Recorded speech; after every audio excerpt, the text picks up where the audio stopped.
the Riverside Aboriginal Arts Festival. Started last year with me and Bonnie Jenson.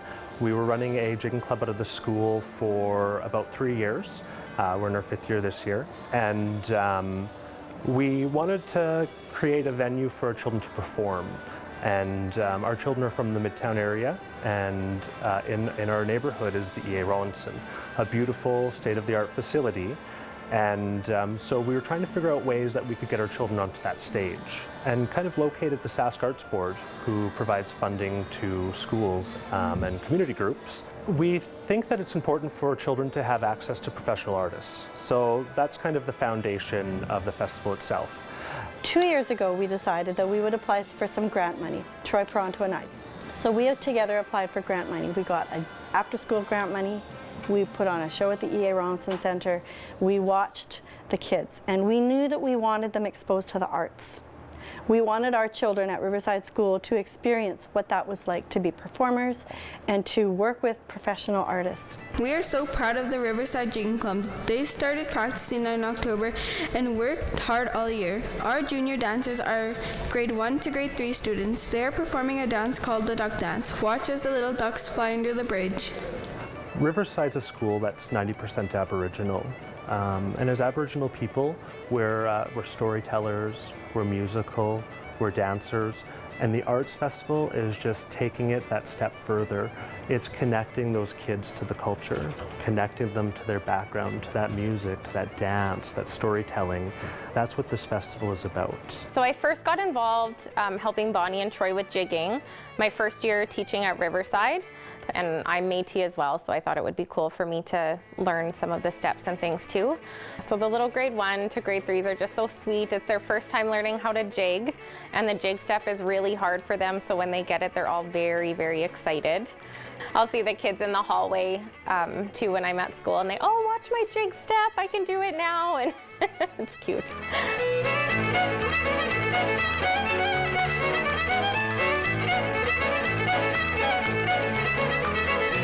They also practice the rabbit dance. I think lots of people would know the rabbit dance because it has the Métis symbol of the figure 8 in it. There's a story that goes with the rabbit dance, and they get to pretend that there are a row of trees and a fence, and a little dog and a rabbit are having a little chase, and they're making the Métis sign of infinity.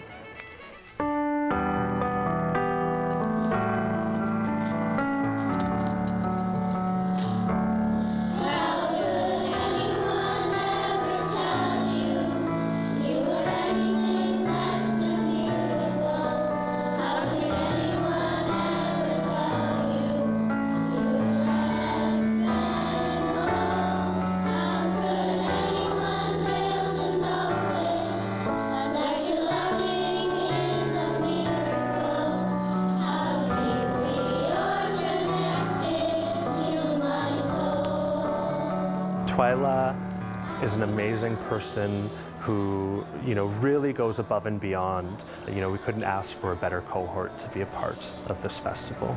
Last year we did O Canada and Cree, and the kids really, really loved singing in Cree. So this year I wanted to do more. So we got 2 other songs that have Cree, English and Cree in them. So, and then we're singing also one about Gabriel Dumont, because I wanted to have a Métis theme also. Music is important for the development of the child.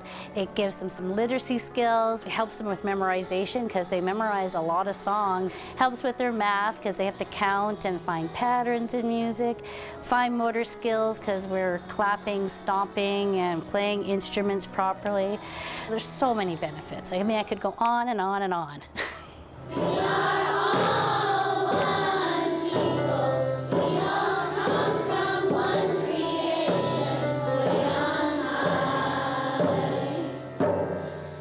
Then we have another one called We Are All One People, which was written by Joseph Natahau. And when I bought the CD, he collaborated with Richard Dubé in Saskatoon, who I've worked with before. And so the CD has how to speak the Cree. It has all these PDFs for all the different music, and it has accompaniment on it. So it was just perfect. So you could really listen to it and figure out how to sing it.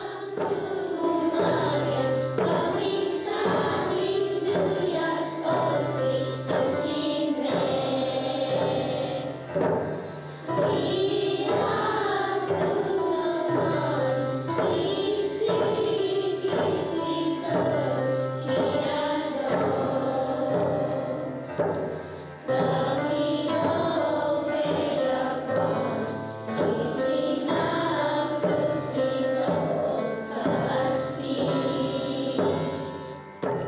evening. They put a step back here for me because I'm so short. Okay, so thank you. My name is Roxanne Dick. I'm really honored to have been working with the grade 6s and 7s on a drama project for this show. And what you're going to see is what we're calling the I Am Collective, hence the shirts. It's all about identity and finding out who you are and navigating those waters of expressing oneself. Roxanne Dick is a theater specialist. I've walked with Roxanne through the hallways, and kids are, hey, Roxanne, how's it going? They've really opened up. They've really bonded with her, and I can tell that it's a special, lasting bond, and that's something that you can't replicate. With these students, I knew that probably their background in drama was much at a beginner level. So we came in and just got comfortable with each other. I used a lot of improvisation exercises to get them up on their feet, talking, being goofy, trying stuff out, and getting used to performing in front of each other, which is always unusual. It doesn't matter what age you are. That's just something we don't do a lot in real life. And so it's been really exciting to see them come around, and they are now loving drama. They look forward to it, so that's awesome. And just seeing how much they've come in like 2 weeks is mind-blowing. They're incredible students. Dear 30-year-old Chavez, when you become 30, I want you to remember that it's not good to rush your life. What I mean by this is take your time and don't try to grow up so fast. Dear 12-year-old Bree, hi, I'm just going to give you some advice and let you remember memories.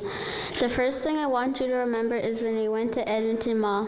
It was the best day of my life. I really miss some of our memories, like when we had puppies. Both of them were named Aiden and Butch. They were so cute. Dear 30-year-old Julie, don't forget the memories you made and keep your head high. Do you remember when you were 11 years old? You played basketball every day and had so much fun. You got a lot of exercise and fresh air. Make sure you work at McDonald's. Make sure you work hard and stay in school. Sincerely, River. If I become a lawyer, I hope I really like it. Try and work hard with your future job you've always wanted. And believe in yourself and never give up. Do your job. Become an NBA player. Do what's good for you, 30-year-old me. I hope you have a job at McDonald's so you can have a discount. Dear 11-year-old Zane, stay in school so you don't need to work at McDonald's. I could go on for a long time about how much drama enhances the growth of any individual, but particularly that grade 6, 7 group, they're figuring out who they are. They feel really vulnerable going up and just trying stuff out and putting themselves out there to perform something. That's hard for them. And I think the other part of what they've really experienced in this whole process was also thinking about body language. So I can't understate what that has done in the classes, where they had to think about the expression on their face, the way they held themselves. We talked about presentation of self, talked about facial expression, attitude, the way we carry ourselves and interact, eye contact, all that kind of stuff that's just really, truly basic life skills. And I think it translates beautifully from the classroom into the world. Like a rose blooming so brilliant, rich in color, scent so pure, purpose ever so clear. Only can one man be so great to pursue his dream. Brave man. Be positive. Optimistic thoughts are the keys to doors you may someday open. Culture isn't from some books with a few little pages. It's something passed on through our beloved land. It comes from elders with knowledge at hand. Oh, how I wish I had been able to roam like the buffalo and fly like the eagle so high, so I may too touch the mountaintops that reach for the sky. Our past will be in our past, though never forgotten. Our future will be in our future, and with hope and gratitude that we move forward and keep going on. My vision see a different scene. We are as one on the same river. Ancestors guide me through song, through prayer, through whispers, through thought. Today, I stand strong. I have control. This is my identity. So I did a real quick drawing on here to kind of show you some of the rules that you've learned and you aren't even aware of them. But if you follow them, then other people can see what you're trying to get across. So I just used 3 colors here. I used red and I used green, because green is on the opposite side of the color wheel to red, and that's the shadowed side. So obviously the sun is coming from here, and we know it because there's highlights on everything that is facing the sun. Jack Jenson is a Prince Albert-based artist. He is a part of the permanent collection here based in Prince Albert. He's working with a grade 5 group and a grade 7 group here at Riverside. So he's responsible for about 40 children. Well, there's a lot of talent here. They probably have not done a lot of painting or artwork in general, but there's a lot of raw talent here. And so I have attempted to foster that, you know, just with suggestions, not trying to change anything that they're doing, but just make suggestions, and if they choose to do that, well, then that's great, and if they choose not to, well, then that's fine too. Okay, so you want to tell me a bit about what you did here, Ruben?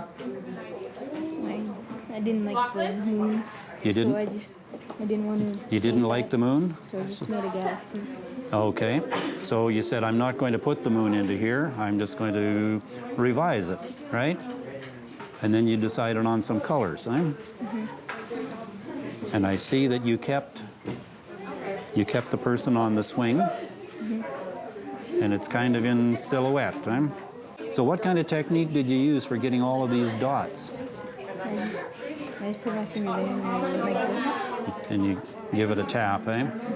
I think artwork gives them confidence. It gives them self-confidence as to this is what they can do. Some of them have half-filled the sketchbook with sketches, and when all is said and done, those sketchbooks will be theirs, and hopefully they fill them up completely. Just simply go over top of it. Once it's dried, you can just go right over top of it again. So don't be discouraged. Just carry on, and then you can correct your mistake. Oh, I think that they're doing an excellent job.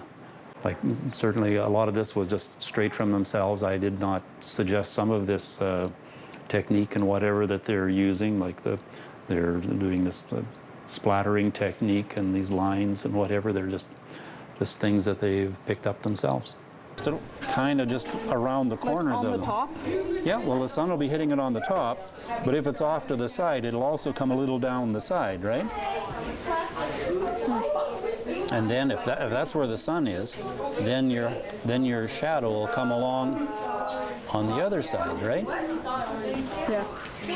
But I think they're probably at a critical time when they're kind of wondering who they are, and even if it's not going into a career, it's certainly I think helpful for them, you know, making them a more rounded person. This is their true self, whatever it is that they're expressing. Carla Bradick is a poet from Big River, so we're really excited to have her come in and work with our kids, teach them about the poetry process and the writing process and what a polished piece of work looks like. So the kids were publishing a poetry piece, but they kind of did an installment at the same time. So they've put poetry on prayer flags, and those prayer flags will be hung out. And there's kind of a little bit of a story with prayer flags. So you put an intention on the prayer flag, and you hang them out, and those prayers get caught in the wind and are sent out into the world, and eventually the sun will weather the flag and the words will come off, and that's kind of a symbol of that prayer going out into the world, or that intention going out into the world. So we're really excited about our installation piece.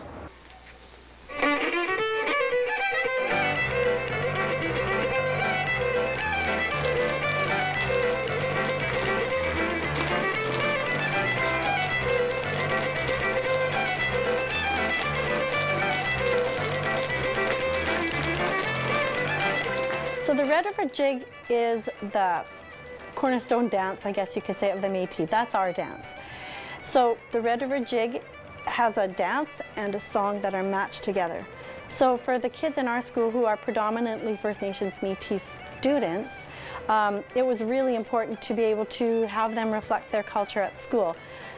We have immigrant children, we've got children from all different ways of life who come to our school, but they all learn about that traditional Métis style of Red River Jig and the Métis style of square dance, and they dance it to Métis style fiddling. We've got a really strong group of seniors because some of them have been dancing since grade 1, and the seniors are grade 4 to grade 8. They're going to do the Riverside Reel, which is a dance that they made up to honor our school.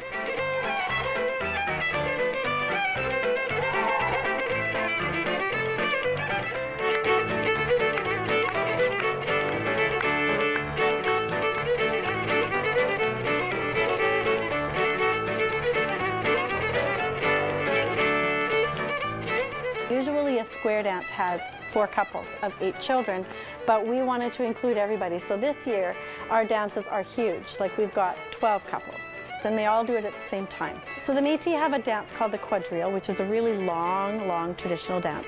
So the Métis knot is just an adaptation. It's just one piece. It's 1/3 of that dance. Within learning how to do the jigging and the square dancing, the kids learn a lot more than just the dance. This is so important, is that they learn to be a part of a team. You can't do a square dance if one of you is missing. You can't do the square dance if you're moving faster than the other people in your square. You all need to move together as one unit, and so you're a family and you work together.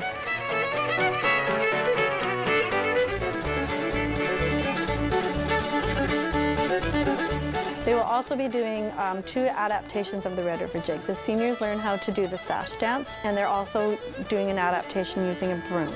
So on the stage, you're going to see juniors doing the Red River Jig, you're going to see seniors doing the Red River Jig plus the 2 variations. And that's our big finale for this year's show. You know, it's about bringing our culture out into the community. It's about celebrating who we are as First Nations and Métis people. Well, I really feel that this kind of a program in a school like Riverside is crucial. It's something that can actually build a stronger sense of community, and I see the kids rallying around that idea and wanting to belong to it. I think learning to jig at Riverside is a very special thing for our students. All artists had to start as students, and if you can give a little bit of encouragement to someone, do it. It's like they've now done this big experience that if they go on to high school, they can join a choir and not be scared because they know what it's like, and you never know what it might lead to. We would like to thank you for coming to support our festival. It has been our pleasure to perform for you this evening.